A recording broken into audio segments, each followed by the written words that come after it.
When I was in private practice, 15 years ago, we didn't see a ton of SIBO, small intestinal bacterial overgrowth. And then you start to see more and more and more and more. And now even in our gut program, it's almost 50%. And so now we're seeing that over 50% of SIBO is actually hypothyroid-induced SIBO from dropping the brain-gut connection. And that's as a result of chronic prolonged stress. In this episode, I'm speaking with Christa Orecchio, who's been a holistic and clinical nutritionist for the last 17 years, and we are talking all about her unique approach to getting people's nervous systems out of fight or flight, overly stressed mode and putting them back into healing mode. She's got a lot of unique insights and a very novel approach and a novel way of thinking about this, so enjoy the podcast. So welcome back to the show, Christa. Such a pleasure to have you. I always love chatting with you, Ari. Thanks for having me. Yeah. So first of all, let's talk about the nervous system. Yeah. That's the thing that you've been focused on for the last few years now, is what's going on in the body when we've got a nervous system and a brain under chronic stress. So tell me what's going on. And obviously there's different lenses and paradigms through which one can look at this story, from a sort of purely neuroscience perspective or a hormonal perspective or a biochemistry perspective or a mitochondrial perspective or a whatever, or a vagus nerve perspective or these kinds of things. So what is kind of the paradigm that you have landed on as far as what you feel is most insightful? Yeah, and all of those things that you mentioned are so incredibly important. And my roots have always been in gut health, and I know you know that. And the more I progressed, it's like, okay, well, yeah, I always said a million times, all disease begins in the gut, right? But I really have started to see how all disease begins in the nervous system, and modern life has changed so much. And so really what kind of got me shifted into this is seeing, when I was in private practice, 15 years ago, we didn't see a ton of SIBO, small intestinal bacterial overgrowth. And then you start to see more and more and more and more. And now even in our gut program, it's almost 50%. And so now we're seeing that over 50% of SIBO is actually hypothyroid-induced SIBO from dropping the brain-gut connection. And that's as a result of chronic prolonged stress, right? So the adrenals have been over-secreting cortisol. We've 60 different types of cortisol and adrenaline is being released, and that's then suppressing thyroid function, because they're a team, these two glands. The thyroid has to give up, right? It stops converting thyroid hormone in the gut. And now we just started to see such an onslaught of SIBO. And the more we started testing, it's like, wow, this is hypothyroid induced, but where's the hypothyroidism coming from? Oh, it's coming from stress, right? And so it all goes back to the nervous system, and living in fight or flight has become so normal and so commonplace, this sympathetic, just living in sympathetic dominance to get things done. And for a while, it feels good, right? You feel driven, you feel focused, you feel productive, you feel on top of the world. And then the bottom drops out. And so much of this I approach, not necessarily from a neuroscience perspective, but just from the emotional perspective, that then you don't know who you are anymore. You can't make decisions. You are overwhelmed all of the time, with really little things. And you're kind of going through this alternating anxiety and depression. And so I equate it to a car. If you filled a car with gas and then all of a sudden you're driving and then you take all the gas away, right? Like quickly, and that's going to be a really bumpy ride home. And then you put just a little bit in and you're sputtering. Like a normal drive home, which you wouldn't even think about, has now become such a stressful experience.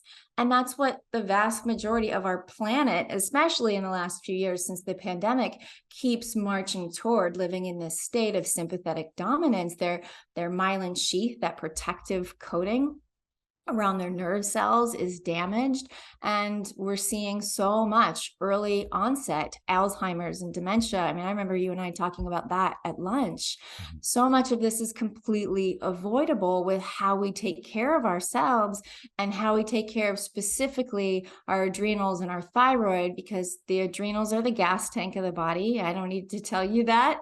And the thyroid is the furnace and the thermostat. And so hormonal balance begins in the brain. So I think if we can approach the nervous system from regulating the availability of fuel for the body, storing energy once again in the cells, creating safety, and then repairing from the neurotransmitters in the brain, then we get hormonal balance from the top down, which is the best way to live a really fulfilling life. You get to be yourself versus, okay, like I'm a little high in this, I'm a little low in this, let's take some progesterone, let's patch it with testosterone. And a lot of times that's almost like taking away someone's inherent personality versus refilling them and allowing them to operate from there. Mhm. There's only like 1,000 questions I want to ask about everything you just said. But I want to dig into some of the mechanisms here. So you talked about hypothyroidism induced SIBO. Mhm. So tell me what's going on there. How do you see those mechanisms playing out as far as the relationships between the thyroid and SIBO, and also this other layer of chronic stress inducing hypothyroidism, if I understood you correctly? Yes. Okay. So it starts off with, let's say, anxiety or sympathetic dominance. Then it's going to trigger the enteric nervous system in the gut. Okay. So that's going to be activated. And then we're going to start releasing excess cortisol. It's going to start to thin the lining of the gut. This is okay, where this is one of the major causes of leaky gut syndrome. And the thyroid converts in, we convert inactive thyroid hormone T4 to active thyroid hormone T3 in our gut. And so we start to free ourselves up for all kinds of gut infections. They don't live alone, just like we don't live alone. SIBO and Candida, they like to hang out together. Okay, so Candida is going to really block that conversion in the gut. And now the adrenals are working hard. So they're over secreting cortisol to buffer this excess inflammation that's going on. And now all of a sudden the thyroid's starting to give up, because the thyroid controls the pace of our digestion. So certain people will say, okay, they start out with this and maybe they have diarrhea, right? And then all of a sudden it drops to inveterate constipation. And we ran a clinical trial in 2016 on inveterate constipation with our SIBO crowd, because it was, I mean, none of the regular stuff worked, because you can't approach it from the gut. You have to approach it from the brain. You have to approach it from the thyroid, and then use the right, spore-based or soil-based probiotics. So, so then you get constipation, and now because the thyroid's controlling the pace of digestion, of course, it's not focusing on that anymore. So now we get this inveterate constipation. We start to, sometimes the ileocecal valve can now pop open. That's like the checkpoint Charlie between the small intestine and the colon.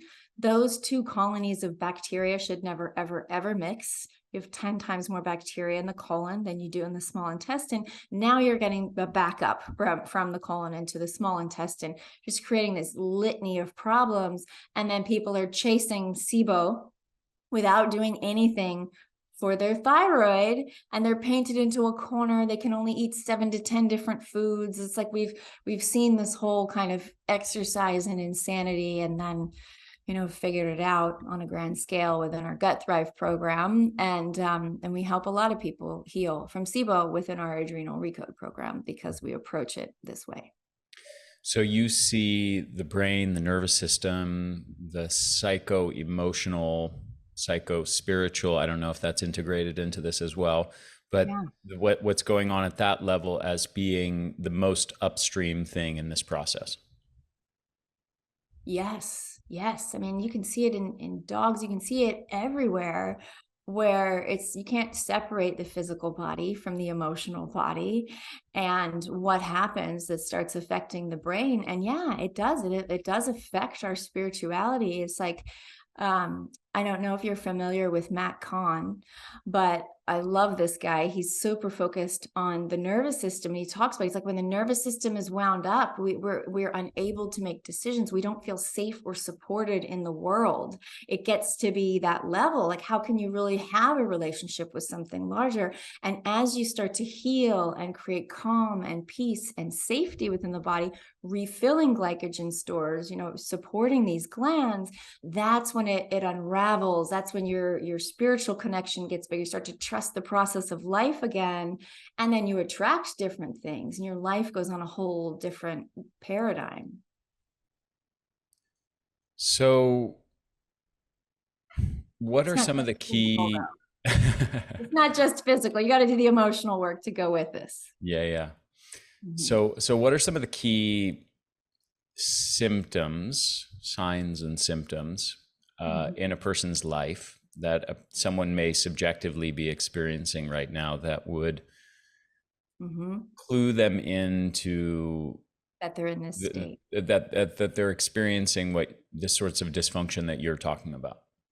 Sure. So you have that, and I'm sure you talk about this all the time, that tired but wired feeling, where you feel like you're revving the gas and the brakes at the same time. You're tired, but you can't let go enough to actually rest, relax, or sleep.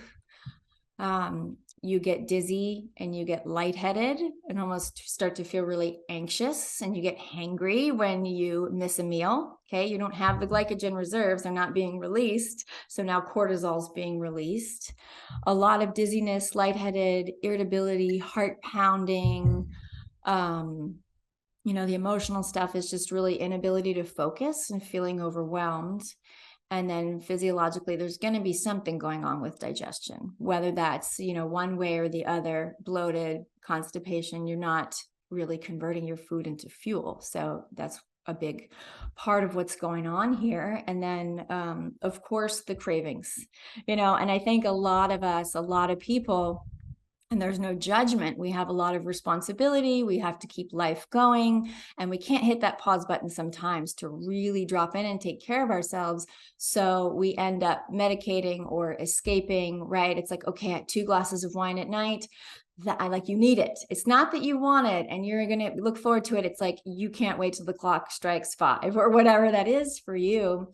And so we see, okay, people, because sugar is the antidote to stress, right? And so whether that comes in with sweet cravings, really intense sweet cravings, like you need to have dessert every night or after every meal, or whether it's wine, or whether it's needing cannabis, something to calm down and regulate, because you're not able to do it on your own. And then also an addiction to caffeine. It's like a love-hate relationship with caffeine, and incredible cravings for salt, because when you are in adrenal dysfunction and you're in this nervous system state, you're going to be burning minerals like crazy. So your body's craving salt because it desperately needs minerals. Mm-hmm.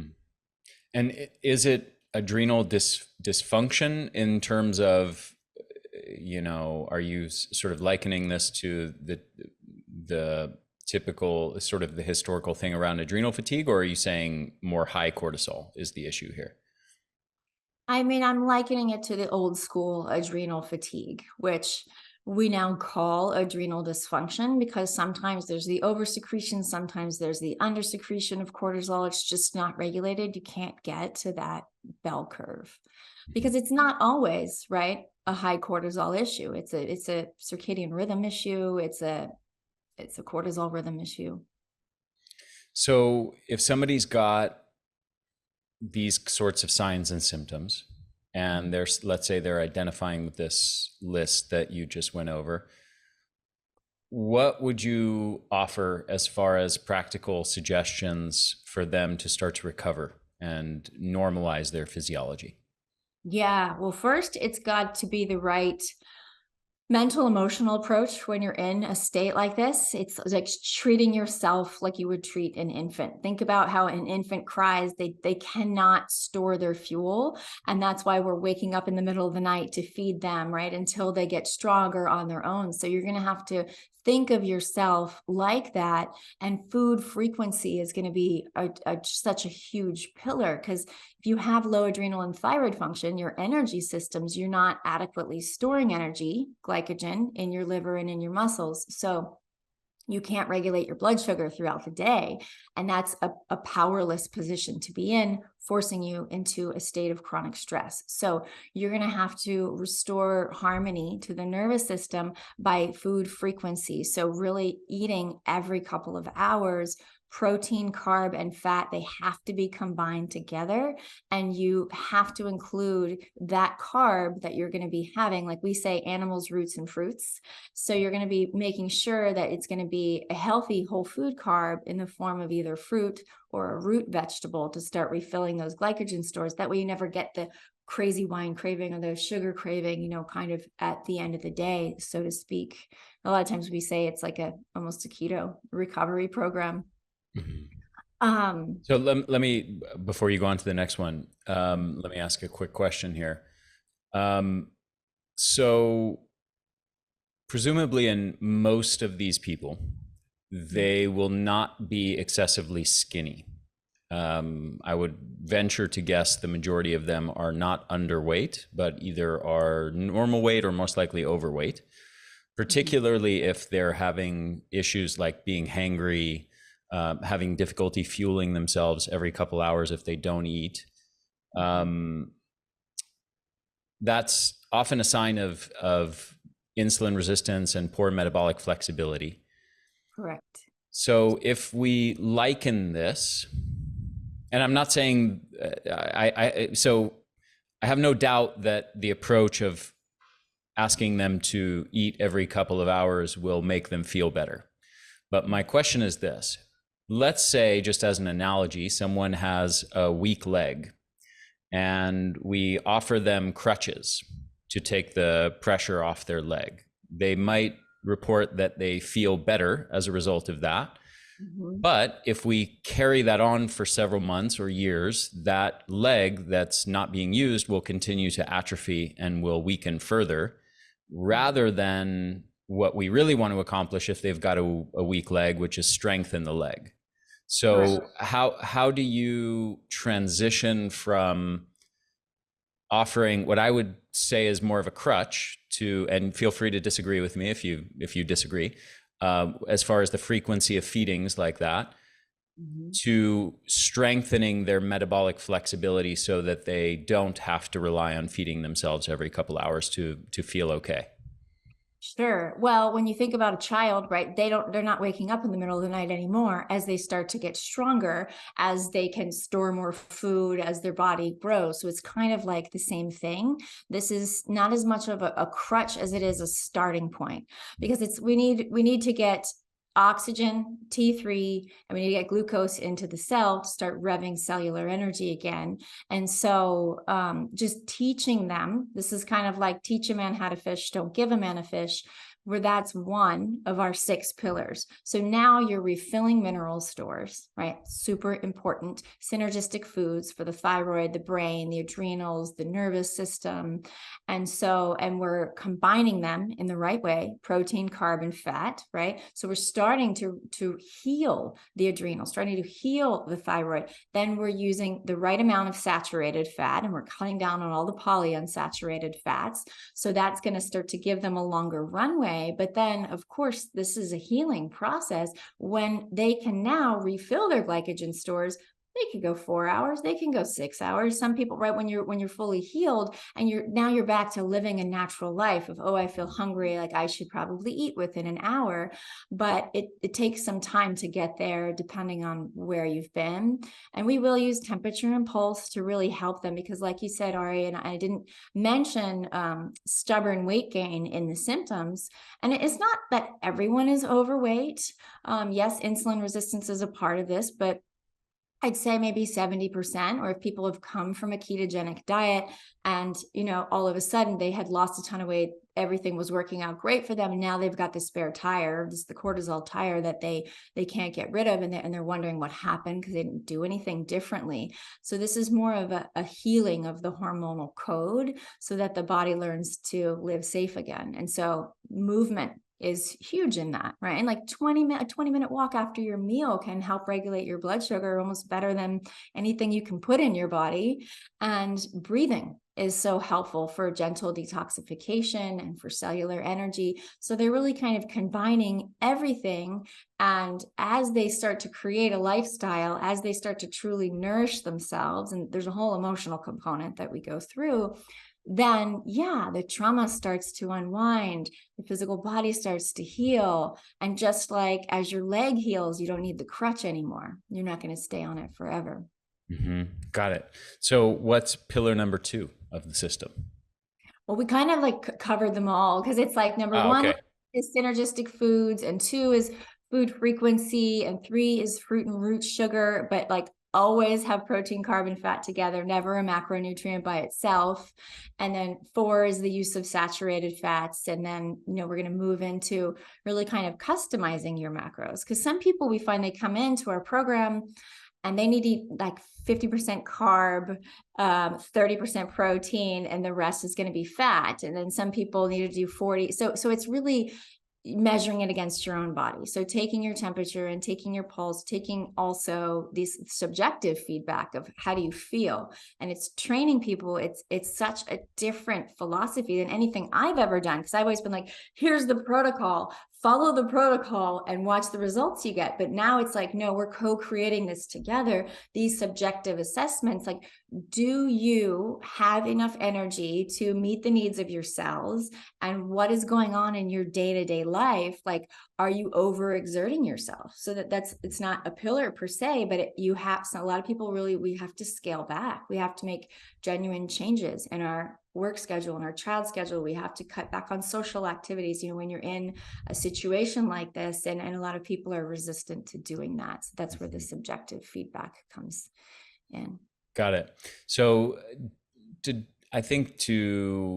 I'd like to dig a little deeper on nutrition and maybe give listeners like a context to understand this approach. So maybe in the landscape of the crazy diet world that we have lived in for the last several decades, of everything from low fat to, and fat is terrible for you, with an emphasis on saturated fats, which you're saying to emphasize. There was certainly, and I would say still is, certainly in most conventional nutritional circles, an emphasis on avoidance of saturated fats. We had the low fat era, we had the Atkins low carb era. We've gone through tons of focus on, being healthy is synonymous with being vegetarian and vegan, to keto, to paleo, to carnivore, which I would personally consider the most extreme of any of these, to now like a backlash against the vegan movement. And I see it's very popular in a lot of natural health and functional medicine circles for people to be sort of bashing veganism, not certainly the ethical aspect of it, but saying that they see a lot of unhealthy vegans, to emphasize the importance of animal foods, people talking about red meat as a superfood and things of this nature. You're talking about something that is, I think, inspired by a school of thought that is less well known to most people. It never went through the sort of popularity that a keto or a paleo sort of movement went by, but is more the Ray Peat style. But then there's Ray Peat also has certain things that I think I remember you and I have talked about you don't necessarily agree with. Like, he emphasizes avoidance of greens, avoidance of polyunsaturated fats. I don't know what your take is on that.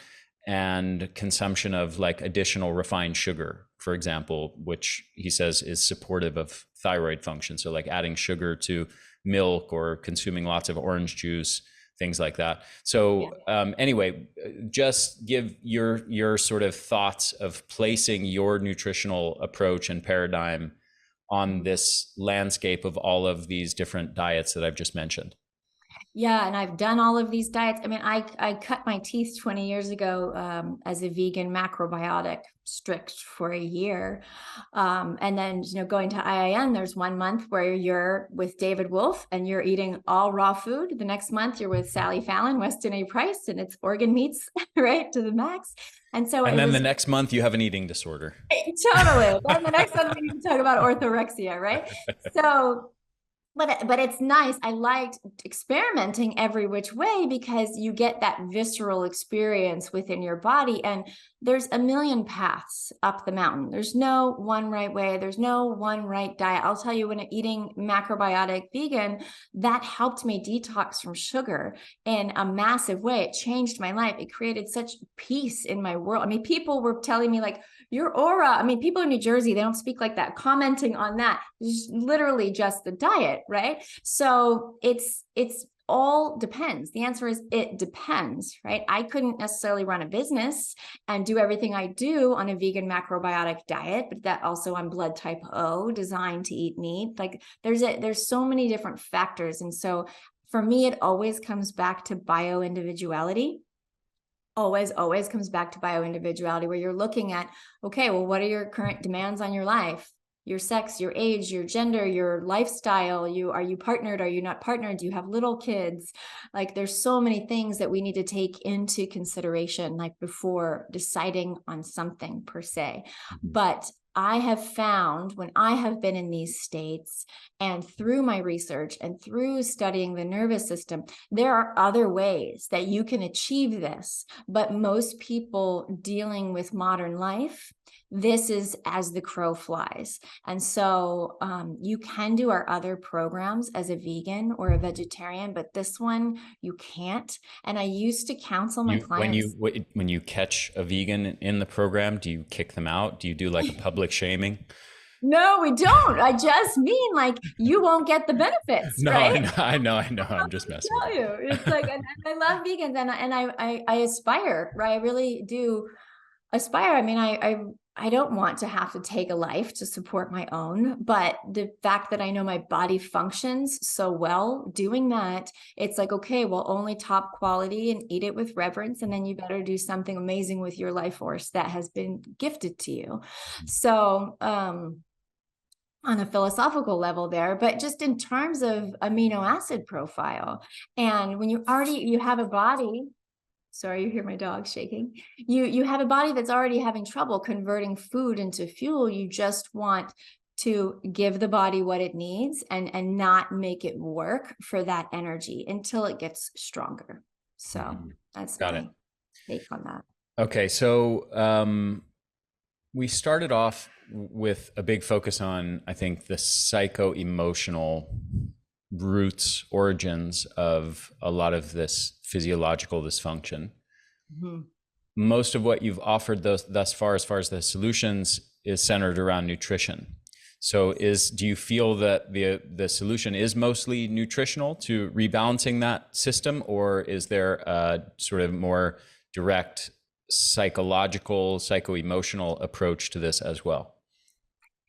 I find that they're equal, and they have to be. And that's why I kind of started shifting the direction of my company, the whole journey in 2018, as a result of things I had been through. Because I've been in this state several times throughout my life and pulled myself out. And I always create something. The universe gives me everything right before I go ahead and create it for someone else. And so having dealt with trauma and trapped negative emotions and unhealed childhood wounding, those types of things, it was kind of my feet got put to the fire. And this was in 2018, and I was getting ready to have a baby, and I had to get this handled, right?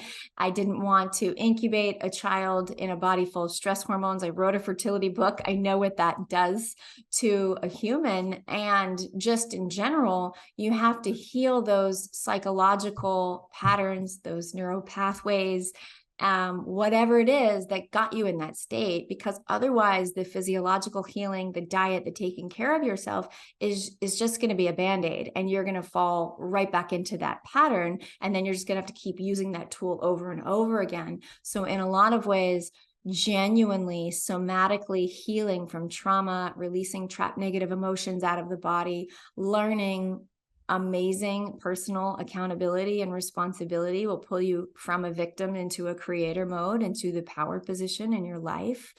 And looking at those limiting belief systems, because we all have limiting belief systems that we've developed from 0 to 7. That's our time where we're just taking in information like a sponge and figuring out, okay, this is how the world works, and this is what it means. And a lot of that is coming from when we grow up in our relationship with our primary caretakers, and how we're viewing what's happening in the family dynamic as we make up these stories and beliefs about ourselves. And if we don't heal that, then we will continue to drive physiological dysfunction. Mm-hmm.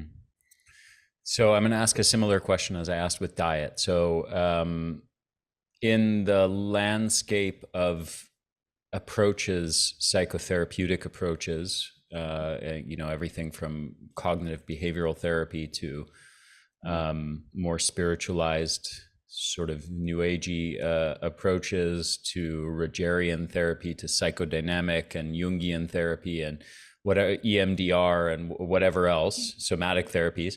I'm exhausted listening to you. A lot of things. I did go through a PhD program in clinical psychology, so I know a thing or two about these different approaches. What is your sort of favored approach to working with people on this level? Yeah, well, just throughout what I've created over the last 20 years is more about, okay, let's distill everything from all of these, let's say, different dietary theories, and let's come up with a proper plan, which is a process you can follow.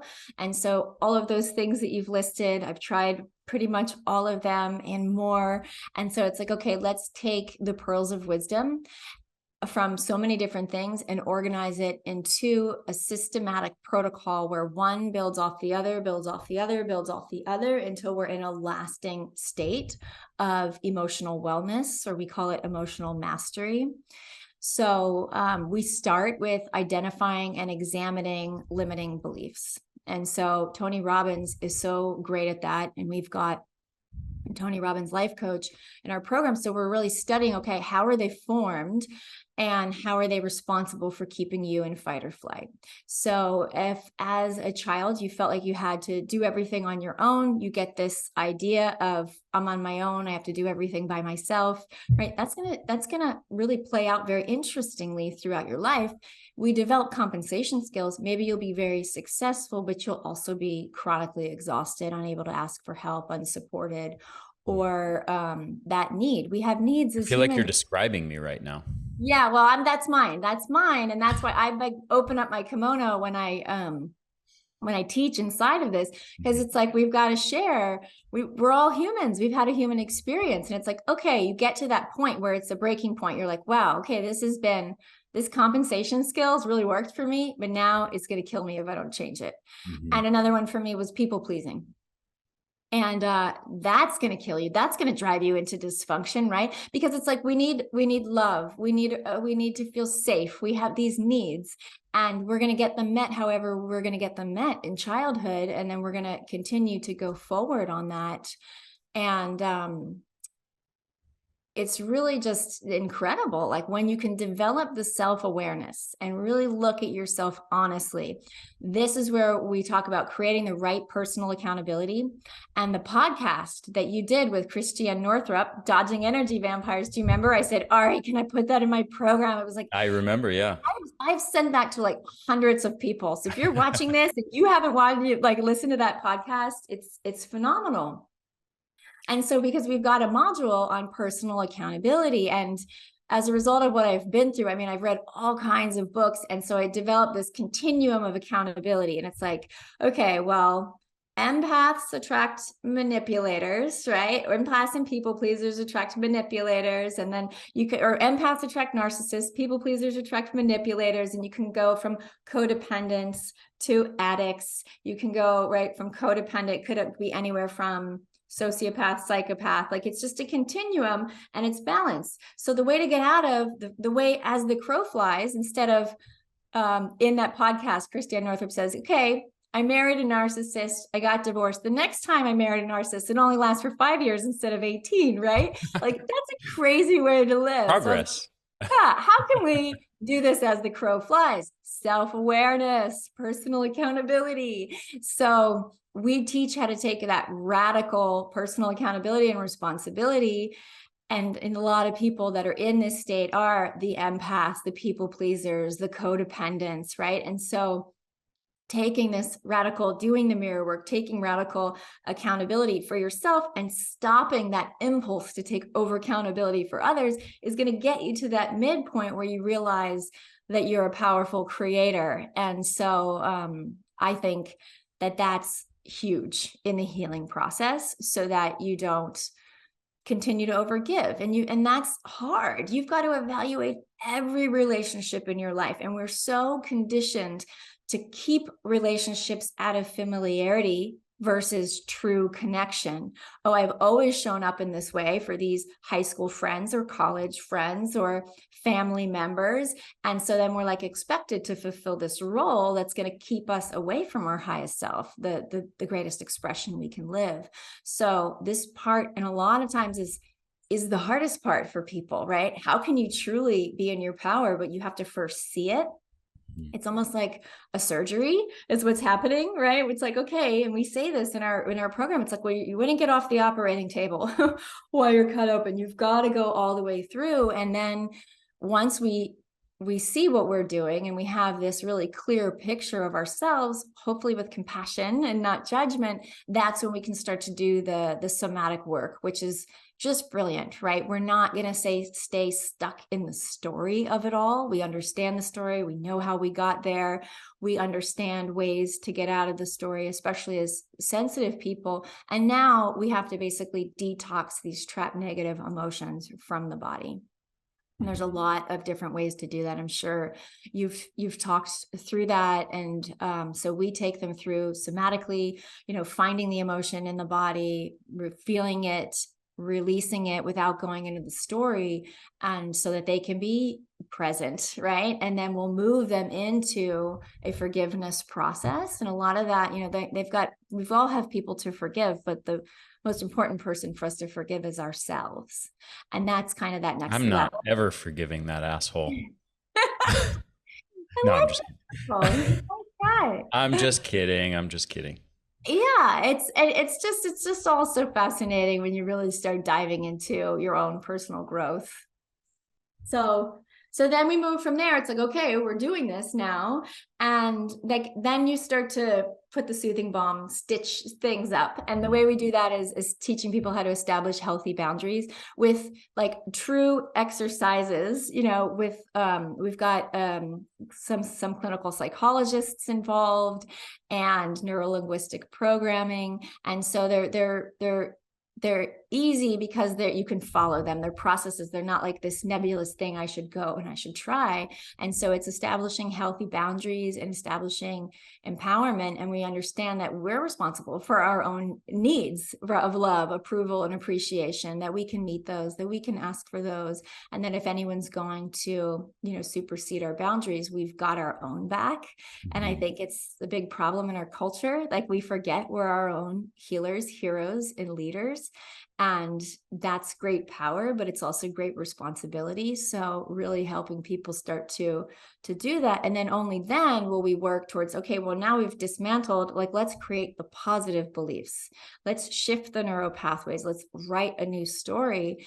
And, we have mantras throughout the Adrenal Recode. And one is evolve or repeat. Like, those are literally our only two choices in life. Like, we're going to keep repeating, like, same guy, different face, same job, different boss, unless you start to evolve, unless you learn the lessons and you kind of go through a process. Mm-hmm. Does this differ between individuals, depending on the degree of trauma. Like, let's say, maybe me as an example of someone who dealt with maybe more small scale, moderate scale traumas rather than any sort of really severe parental neglect or parental abuse or something like that, or other, Of course. really traumatic experiences, whether they be military experiences or sexual abuse or something like that. How universal is your approach, and how much does it encompass people with more severe traumas? Well, we always recommend, so I would say this is kind of, it's for you and I, like when we're talking about severe military trauma, severe sexual abuse, of course, we've had people go through and do really well. Mostly the physiological part allows them to actually even look at that stuff, right? Like to create physiological safety even allows them to want to go look at that stuff. But that's where you need the one-on-one work. Two of our coaches will work one-on-one or we'll refer them out. But this is more of like for the general population, like 80% of us who are living on stress hormones, right? And it's a mixed bag. It's like that 80-20. It's like the 80%, we can help people to heal it. And I don't know if you've ever interviewed anyone on the psilocybin journeys and the MAPS protocols and all of that stuff, but I highly suggest those for the 20% that have been through just so much and seen more and been through more than one human should ever have to go through. Mm-hmm. Yeah, I have. I've interviewed a few people on that subject. I would encourage people listening, if they're interested in that, to listen to Dave Rabin, who's a neuroscientist and psychiatrist who specializes in psychedelic-assisted psychotherapy. Dave who? I'm going to listen to it. Dave Rabin, Rabin. I've done a couple interviews with him. He's great. Awesome. And he actually runs his own podcast as well, which I think is, I forget the name, but it's something psychedelic podcast. So like every episode of the podcast is on that topic. Okay.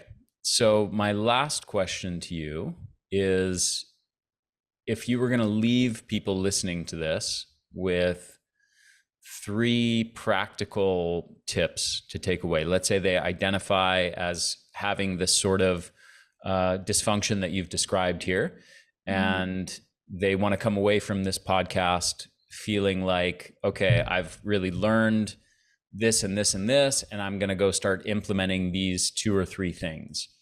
What would be those things that you want to leave people with? Eat breakfast within 30 minutes of waking up.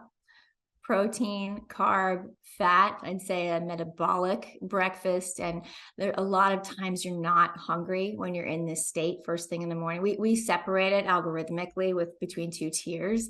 If you're not hungry, you need to eat something that's going to be simple, like a grass-fed yogurt, mix in some collagen, and have that with some fruit. Hopefully you can get that down, or an adrenal cocktail, and you can look that up. It's pretty much all over online. Start with that. If you are a little hungry, start with a savory breakfast, sweet potato, kale, sausage, something like that. What you do those first 3 hours of waking will set the tenor for your whole day. And think you're trying to create consistency. And breathe. It's easy. It's free. Put sticky notes everywhere. Take, 2 or 3 times a day, 5 minutes just to get out and breathe.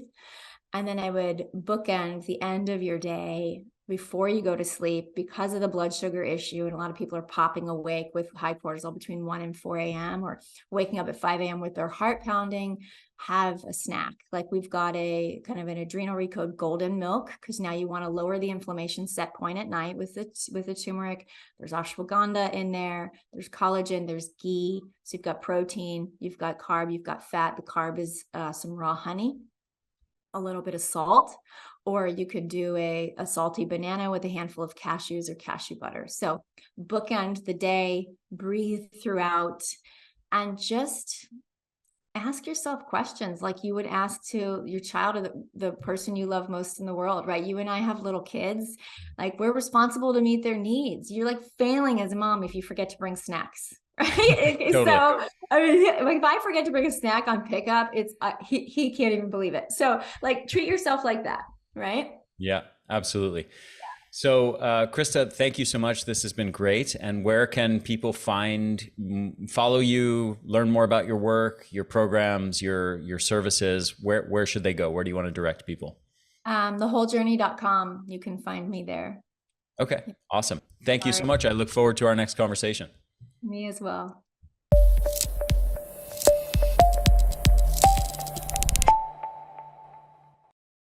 Hey there, this is Ari again. Thank you so much for listening to this episode. I hope you enjoyed it. If you did, if you found it valuable, please share it with your friends, share it with your family, help me get the word out there. Also, if you're on YouTube, make sure to hit the subscribe button and hit that little bell to get notifications every time we release a new video or new episode of the podcast. And if you're listening to this, make sure to subscribe to this podcast on iTunes or on your favorite podcast app. Thanks so much for supporting my work at the Energy Blueprint. I hope you enjoyed this episode. I will see you in the next